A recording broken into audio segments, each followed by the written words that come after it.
es fundamental el papel de ustedes para debatir y pensar la problemática socioambiental en la Argentina, ¿no? No solo por esa íntima relación que tiene la cuestión ambiental o de la naturaleza con la salud, ¿no? Que es casi hermanada, sino también para promover una ciencia digna, ¿no? Una ciencia digna que no esté solo al servicio de los negocios y las corporaciones, como pasa en todas las ramas de la ciencia, donde el capitalismo actual ha puesto sus garras, ¿no? Hay muchos y muchas que están promoviendo hace mucho tiempo una ciencia digna, una ciencia al servicio de los pueblos, de las problemáticas, de los que más necesitan. Así que le agradezco y felicito nuevamente a la Federación y una solidaridad muy grande con los enfermeros y enfermeras por lo que está pasando, que ustedes saben muy bien. Yo hace poco tiempo tuve la mala suerte de tener a mi padre mucho tiempo internado y fueron ellos y ellas los verdaderos ángeles de la guardia, ¿no? Obviamente que también los médicos y médicas, no sé, tuvieron un papel preponderante, pero los enfermeros era ese batallón que estaba día a día sosteniendo no solo médicamente, sino también personalmente, así que mi solidaridad con ellos y ellas. Yo voy a tratar de hacer un poco una descripción y en principio voy a tratar de empezar con una crítica a un concepto, a un fantasma que recorre el mundo desde mediados del siglo XX. Un fantasma que tenemos todos metidos en la cabeza y es el concepto mismo de desarrollo, ¿no? El desarrollo, hay un pensador latinoamericano, Gustavo Esteva, que les voy a decir qué decía sobre eso. El desarrollo ocupa la posición central de una constelación semántica increíblemente poderosa. Nada hay en la mentalidad moderna que pueda comparársele como fuerza conductora del pensamiento y del comportamiento. Al mismo tiempo, muy pocas palabras son tan tenues, frágiles e incapaces de dar sustancia. Sin embargo, aunque carece por sí misma de toda denotación precisa, se encuentra firmemente asentado en la percepción popular e intelectual. ¿Qué quiero decir con esto? Si tenemos que ponerle una fecha a un mandato global del desarrollo como meta a alcanzar, para ponerle una fecha, se podría recordar enero de 1949, cuando Harry Truman, el entonces presidente de Estados Unidos, asume su segundo mandato, recién terminada la Segunda Guerra Mundial, ¿no? En esos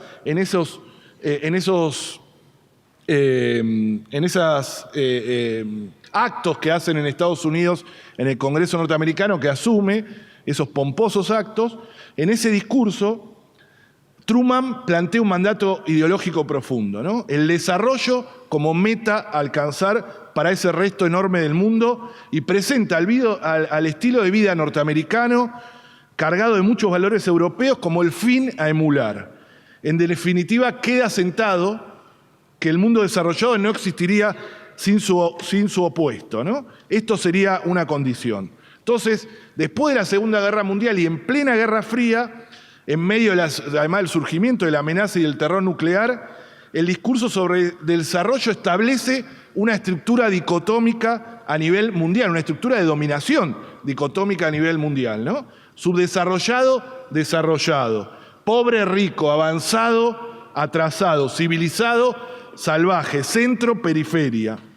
Este enfoque de esa manera deja sentadas las bases conceptuales para otra forma de imperialismo, el mismo desarrollo, ¿no? El mismo concepto de desarrollo. Y así, unos y otros, izquierdas y derechas, estableciendo, por supuesto, diversas especificidades y diferencias, asumen este reto planteado por un presidente norteamericano. Lo único que decimos, los países más empobrecidos, en un acto de generalizada subordinación y sumisión, aceptamos ese estado de cosas y lo único que pedimos es que no nos llamen subdesarrollados, sino que nos llamen en vías de desarrollo, ¿no? Ese es el único punto que ponemos. Incluso desde la vertiente más contestataria, que enarboló la bandera del comunismo en esas épocas, es decir, el anticapitalismo, afloraron también diversos ideales de vida desarrollada a ser imitados, ¿no? La Unión Soviética, China, se convirtieron en la meca del desarrollo, en este caso socialista, ¿no? Además se asume como indiscutible la necesidad de enfrentar este reto del desarrollo que nos ponen como una sumatoria de datos nacionales agregados. Si el país crece, entonces los individuos experimentan mejor en su bienestar. Se hace casi como un sinónimo desarrollo a crecimiento, ¿no? El PBI, el Producto Bruto Interno, es el símbolo de bienestar, entre comillas, ¿no?, de una población. Si sube el PBI, somos más felices. Si baja el PBI, somos más infelices. No solo eso, sino que el PBI también transforma todas las políticas económicas, ¿no? Si una política económica hace subir el PBI, es correcta. Si hace bajar el PBI, es incorrecta, ¿no? Es decir, que de esa manera, esta metáfora del desarrollo tomada de la vida fue totalmente desvinculada de la realidad al conectarse con el crecimiento económico, ¿no?, que se transformó, como le dije, en un sinónimo. Y en nombre del desarrollo, los países centrales o desarrollados, es decir, nuestros referentes, recurrieron a diversos operativos de intervención e interferencia en los asuntos internos de los países en vía de desarrollo o subdesarrollados. El FMI, el Banco Mundial, el Banco Interamericano de Desarrollo, todos vienen y todos vinieron para traernos desarrollo, ¿no? Inclusive acciones militares para impulsar el desarrollo de estos países atrasados y protegerlo además de la influencia de rivales, ¿no? Desde entonces, en todo el planeta, las comunidades y las sociedades fueron y continúan siendo reordenadas para adaptarse a este concepto hegemónico de desarrollo. Este se transformó en el destino común e innegociable de la humanidad, ¿no? Nadie puede discutir esto, no se puede debatir. Lo cierto es que la economía del desarrollo no es otra cosa que una construcción intelectual destinada a justificar y promover la expansión de un modelo y unos valores, los occidentales, como necesarios para superar el supuesto atraso de sociedades caracterizadas por otras referencias culturales, por otra forma de organización social y por otras formas de relación con la naturaleza. Y además que lo cierto es que el desarrollo, en tanto reedición de los estilos de vida de los países centrales, es decir, de los desarrollados, resulta irrepetible a nivel global. Es imposible que todos los habitantes del planeta tengan el estilo de vida y de consumo, por ejemplo, de un estadounidense medio. Se necesitarían 6 planetas. Esto lo contaba muy bien Galeano, ¿no? Como el sistema en sí mismo es una gran mentira.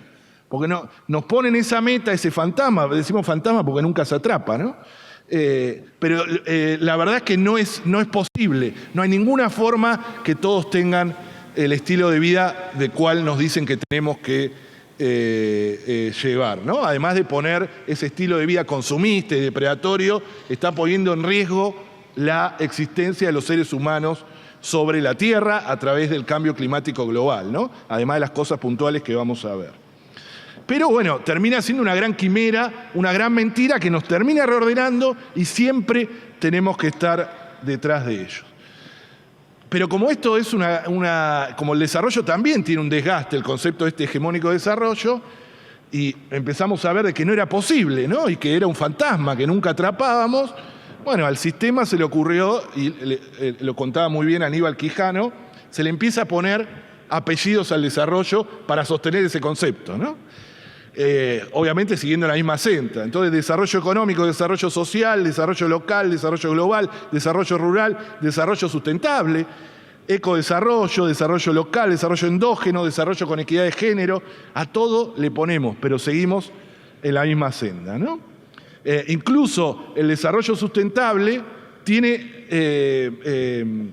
mantiene la misma lógica, ¿no? Primero nos desarrollamos y después si el orden de los términos no es irrelevante, ¿no? La valoración económica de las cosas y de las relaciones, la creencia de la búsqueda del crecimiento como razón de los estados siguen presentes incluso en el concepto de desarrollo sustentable, ¿no? La sustentabilidad se supedita al fetiche del desarrollo. Vandana Shiva, ¿no?, que estuvo aquí en este mismo lugar hace un par de años, retomaría este concepto de mal desarrollo para leerlo desde la lógica norte-sur, ¿no? El desarrollo, dice ella, que debió haber sido un proyecto postcolonial de la mano del progreso y el bienestar material para todos y todas, supuso en realidad una occidentalización de las categorías económicas.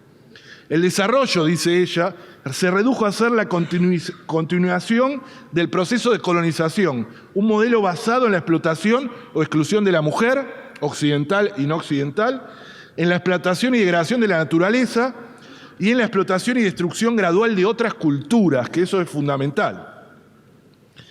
Lo cierto es que todo se santifica en nombre de una meta tan alta y prometedora, ¿no?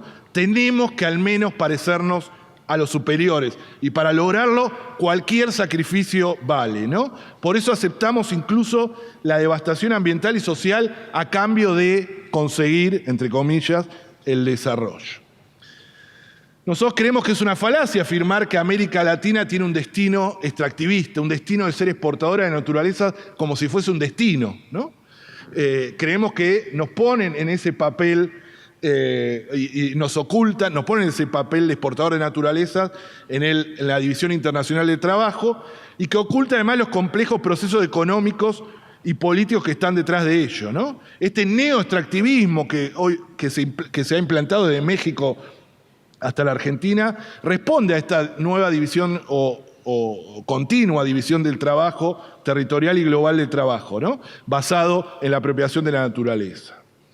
Por eso en un libro que se llama Mal Desarrollo, que compartimos con Maristela Svampa, contamos cómo a partir de la revalorización de los precios de los commodities en el año 2000 a 2003, hemos pasado en América Latina del consenso de Washington al consenso de los commodities, ¿no? Esa aceptación pasiva y sin debate de ser exportadores de naturaleza, de que América Latina, nadie, y como todo consenso, nadie lo puede discutir, nadie lo puede debatir. Los consensos son eso, ¿no? Que incluso incluyen izquierdas y derechas, por supuesto, con sus enormes diferencias de distribución de la renta. Pero nadie discute, por ejemplo, en Argentina, que hay que explotar vaca muerta, ¿no? Que no importa que se sacrifique, si hay comunidades indígenas, lo que signifique para la naturaleza, etcétera, nadie puede esos consensos tomarlos. Nadie puede discutir en Argentina, nadie puede debatir la problemática de la soja, ¿no? Porque es el gran ingreso nuestro. Los que los debaten son locos, como todos los que debaten consensos, ¿no? Incluso se ha convertido en una especie de punto ciego para muchos y muchas la problemática del extractivismo y la problemática de este consenso de los commodities. Y el consenso de los commodities, digo, como les dije, gobierno y oposición, que no tienen ahí grandes diferencias en cuanto a la relación con la naturaleza y la relación de los modelos productivos. Sí, repito, de cómo distribuir la renta, que no es menor, pero no en los modelos productivos, y pasa en toda América Latina, tiene que ver con, se conecta en América Latina con un imaginario social de larga data en nuestra región, que es el mito eldoradista, ¿no? El Dorado, esa ciudad que en realidad no existía, pero estaba llena de riquezas que supuestamente nos iba a salvar, ¿no? Es una ilusión desarrollista que rebasa ahí cualquier barrera política e ideológica, ¿no? Ahora sí, ahora que descubrimos Bacamón nos vamos a salvar, antes era Loma de la Lata, antes era otras cuestiones, ¿no? Es asociado a la idea de una naturaleza americana extraordinaria, que en América Latina ha pegado muy fuerte, este mito del excedente, ¿no? Uno de los más fundantes y primigenios de América Latina. Todo es el mito del que todo latinoamericano espera en su alma, ¿no? Ahora nos vamos a salvar, ligado a un súbito descubrimiento material de un recurso bien natural que genera un excedente, pero un excedente como magia, ¿no? Y eso nos pone detrás de eso y ese mito está muy metido en nuestras cabezas. Lo cierto que la configuración de este extractivismo resultante de lo que estuvimos contando, en realidad es una opción civilizatoria y política, ¿no? Asumida por los diferentes gobiernos, que va reconfigurando negativamente nuestros territorios y economías y genera nuevas dependencias. así como la consolidación de claves de exportación, rasgos que históricamente fueron criticados tanto por el desarrollismo como por el marxismo, ¿no? Y a los espacios y a los territorios se los concibe como, en algunos casos, al principio, en la década de los 90, como territorios socialmente vaciables, ociosos, desiertos, vacíos, ¿no? Con todo lo que significa los desiertos en Argentina. El resultado es similar, ¿no? La desvalorización de otras formas productivas, la devaluación de las economías regionales, no sirven, no existen, hay que traer acá otras economías, la obturación de otros lenguajes de valoración del territorio vinculado a los sectores subalternos y crecientemente incompatibles con los modelos que se nos ponen. Y ahora vamos a contar, en el tiempo que nos quedan, cómo esos modelos que nosotros más que desarrollo llamamos modelos de mal desarrollo que se han instalado en Argentina hace mucho tiempo, ¿no? Tenemos 23 millones de hectáreas cubiertas con soja transgénica, ¿no? 23, casi 24 millones, más del 60% de la superficie cultivada. Un modelo de agronegocio que domina el país, que domina las variables económicas, que domina políticamente, que domina los medios de comunicación. Y tres características, tiene muchas, pero que podríamos decir que la hacen a este modelo de agronegocio insustentable social y ambientalmente. Y me parece que acá hay que hacer un punto de inflexión muy importante por la relación que tiene con este Congreso, ¿no? Uno es la orientación a la exportación, disociada de cualquier preocupación por la soberanía alimentaria, ¿no? Nosotros exportamos no alimentos, exportamos commodities. Producimos commodities, exportamos commodities, y ya la agricultura, que tiene 10.000 años, que era de producción de alimentos, no existe, ¿no? Se ha desvalorizado. Y ahí empieza a tomar carne todo lo que vinimos hablando recién, ¿no? Cómo se subestima, cómo se desvaloriza cualquier otro modo de agricultura. Acá, bueno, está Eduardo Cerdá, que es uno de los referentes más grandes del país y de América Latina de la agroecología. Pero ahora están tomando mucha fuerza y pero la dificultad que tienen tan grande ante un sistema que les dice que eso es menor, de que no sirve para alimentar al país y para generar divisas, es muy fuerte. Romper esa lógica, que lo están haciendo, pero con mucha dificultad. Hay que romper esos consensos, ¿no? Esas lógicas que, como les dije, unen en muchos casos a gobierno y oposición, etcétera, ¿no? La fuerte tendencia al monocultivo de la soja, ¿no? Y los impactos en la salud. La mayor problemática, por lejos, socioambiental de Argentina es la problemática de las fumigaciones. Afectan a más de 12 millones de personas y en realidad afectan a todos y todas, porque viene en nuestros alimentos. Nuestros alimentos están cargados de venenos. Yo vivo en el barrio de Almagro, no trabajo en el campo, tengo lamentablemente, muy poco contacto. Me hice un análisis de sangre y de orina y tengo glifosato en mi organismo. Es decir, que la única forma de adoptarlo fue a través de los alimentos. Por primera vez en la historia de la humanidad nos han naturalizado los venenos en los alimentos. Imagínense el poder mediático y social que tiene este sistema, que nos pudieron naturalizar que a nuestros hijos e hijas, a nuestros bebés, esa manzana pisada tengan venenos y nosotros mantengamos pasivamente. Es increíble. Como que yo antes de comer, ahora cuando vayamos a comer, o si ya comieron, le ponga en vez de sal un poquito de veneno y ustedes no me digan nada y sigan comiendo como si nada, ¿no? Miren lo que lograron.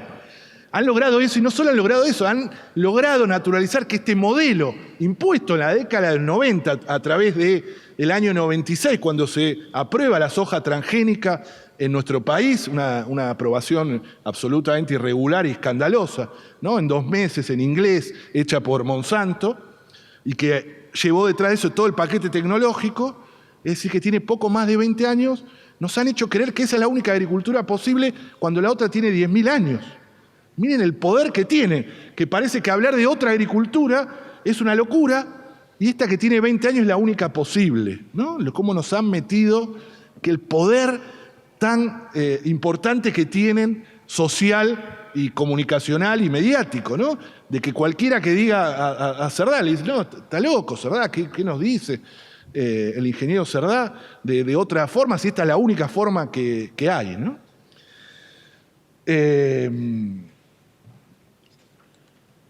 350 millones de litros de glifosato por año, 400 millones de litros de agroquímicos se arrojan por año, 10 litros por persona.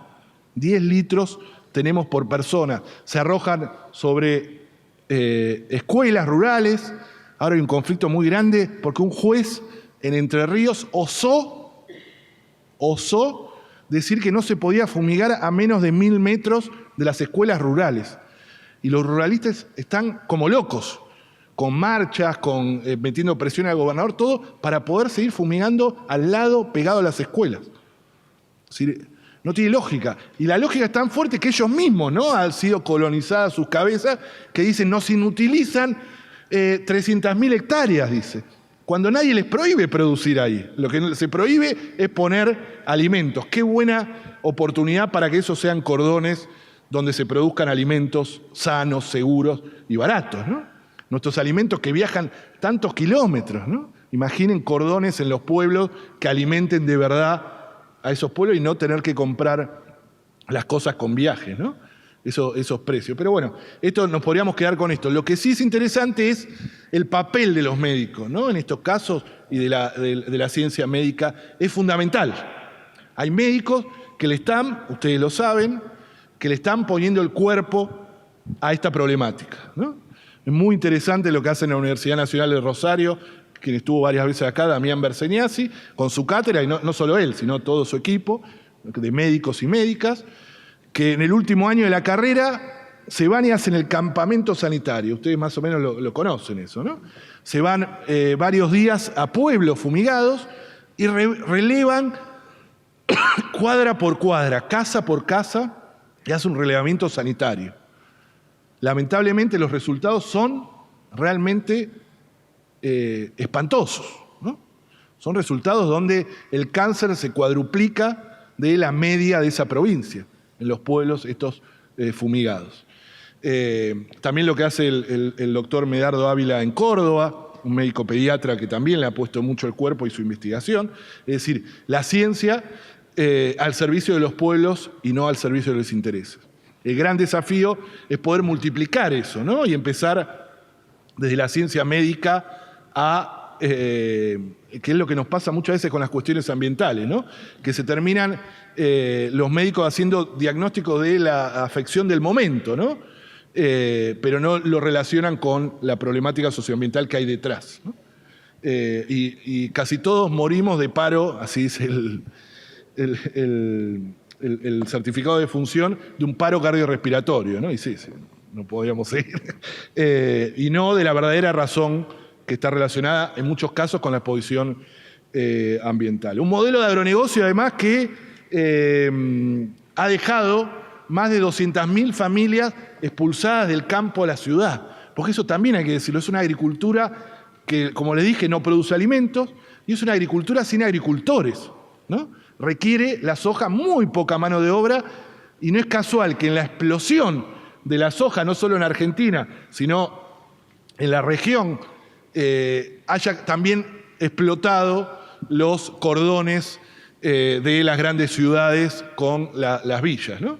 En el relevamiento que hace CETEP, de las 4.200 asentamientos o villas de emergencia en el país, más de la mitad de esos, según el CETEP, nacieron a partir de la década del 90.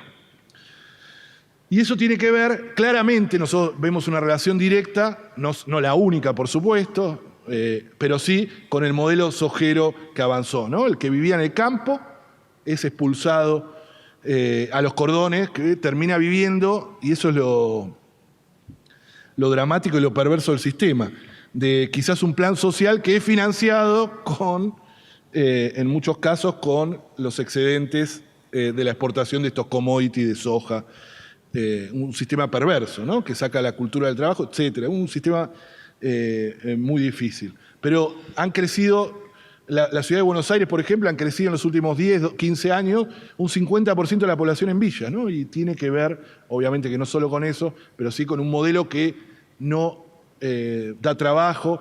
Lamentablemente el ingeniero Cerdá nos podría contar cuál es la diferencia entre una hectárea de soja y una hectárea de agroecología en trabajo, ¿no? Y en dignidad para la gente.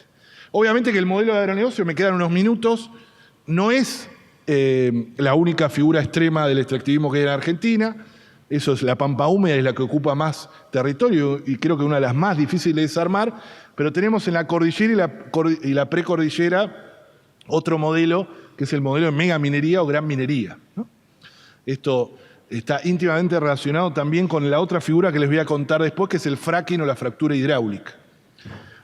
Y los tres, el agronegocio, el fracking y la megaminería, tienen rasgos comunes, ¿no? Rasgos, características comunes, pero hay una que a mí me gusta siempre mucho destacar.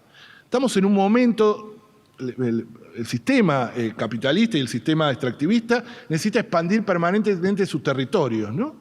Es la acumulación por desposesión que nos habla David Harvey, el geógrafo inglés, y que nos cuenta permanentemente cómo se acumula haciendo desposesión a la gente. Y necesita correr su frontera. El agronegocio lo va corriendo su frontera, en este caso sobre bosque nativo.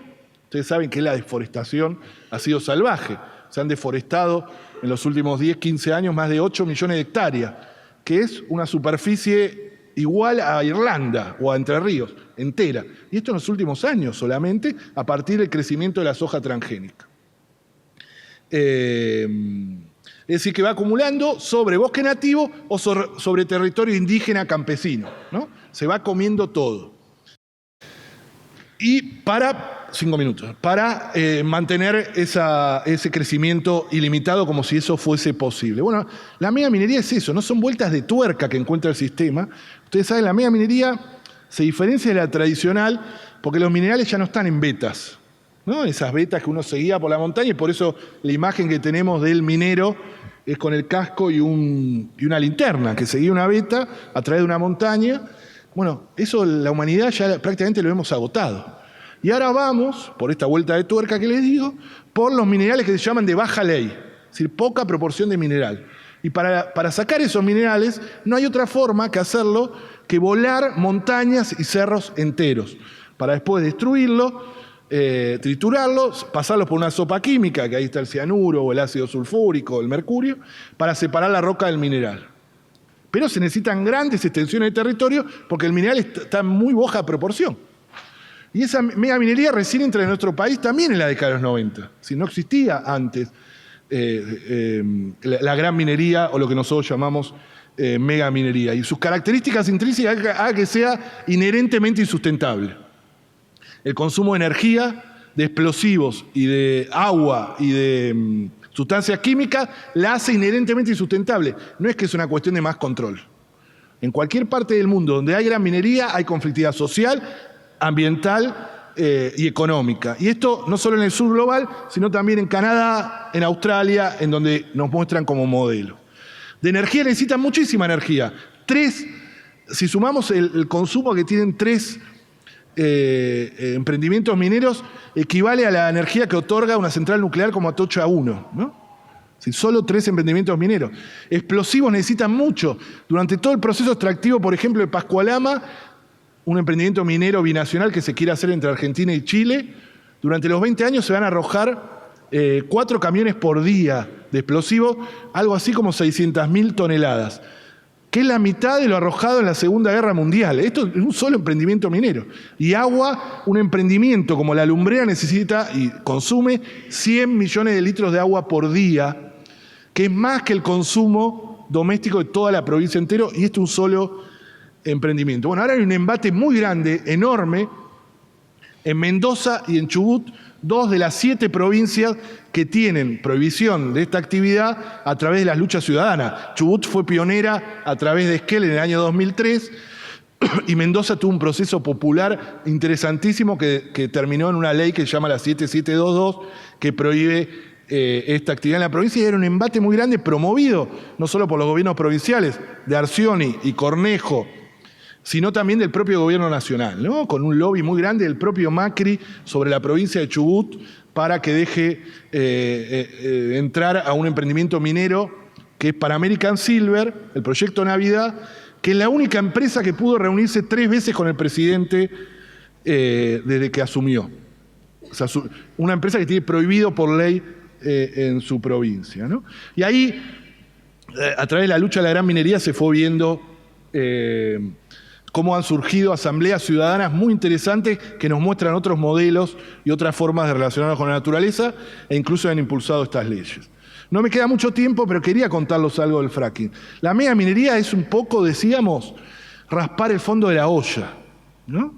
La sociedad está raspando el fondo, sacando lo último, ¿no? Las últimas migajas, a ver qué pasa, para mantener esa ilusión del crecimiento ilimitado. Bueno, el fracking, la fractura hidráulica, que es la extracción de los hidrocarburos no convencionales, es chuparle los últimos jugos a la madre tierra, ¿no? Es sacarle lo último que podamos para mantener esa ilusión. Es como cuando los chicos con la pajita toman lo último, ¿vieron? La última de la bebida y se hacen ese ruidito. Bueno, el fracking es eso, ¿no?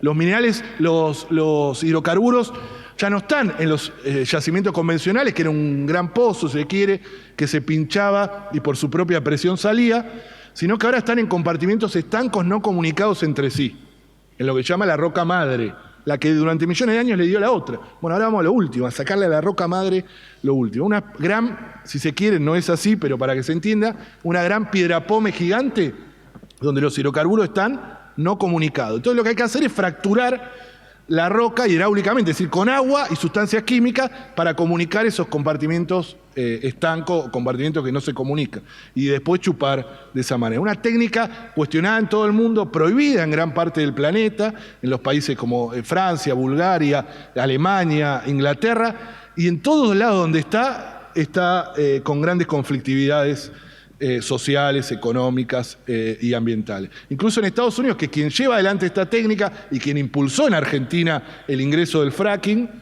a través de incluso su propio secretario de Energía del momento, que viajó al país en el año 2013-2014, y que recuerden en Argentina cómo se aprobó la fractura hidráulica a través de un acuerdo secreto entre YPF y Chevron, una empresa que venía escapando de la justicia ecuatoriana por contaminar y devastar 500.000 hectáreas de la Amazonía de nuestro país.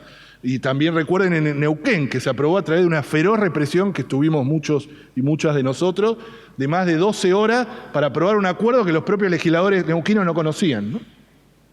Bueno, ahora hay una vuelta de tuerca mucho peor, a través de considerar a Vaca Muerta como el Dorado, ¿no? El nuevo Dorado, y van a escuchar, y lo escuchan al presidente nombrarlo cada 2 por 3 como lo que nos va a salvar. Es eso que nos va a salvar que en realidad nunca llega, ¿no? Pareciera que nunca llega. No me queda mucho tiempo. Lo cierto es que ningún país del sur ha logrado bienestar social, cultural y económico apelando a la sobreexplotación termino con esto, sobreexplotación de sus bienes naturales. Es la historia de América Latina, la historia de África, pero es las venas abiertas, ¿no? Que lo cuenta. Si Galeano estuviese vivo, podría ser la parte 2, ¿no? Es la historia esa, ningún país ha logrado eso. La historia lo demuestra, por donde pasan las grandes transnacionales, donde pasa el extractivismo, solo quedan transnacionales enriquecidas, saqueo, contaminación y devastación social y ambiental. Hay que reflexionar sobre eso, romper los consensos, y lugares como estos son fundamentales. Muchas gracias.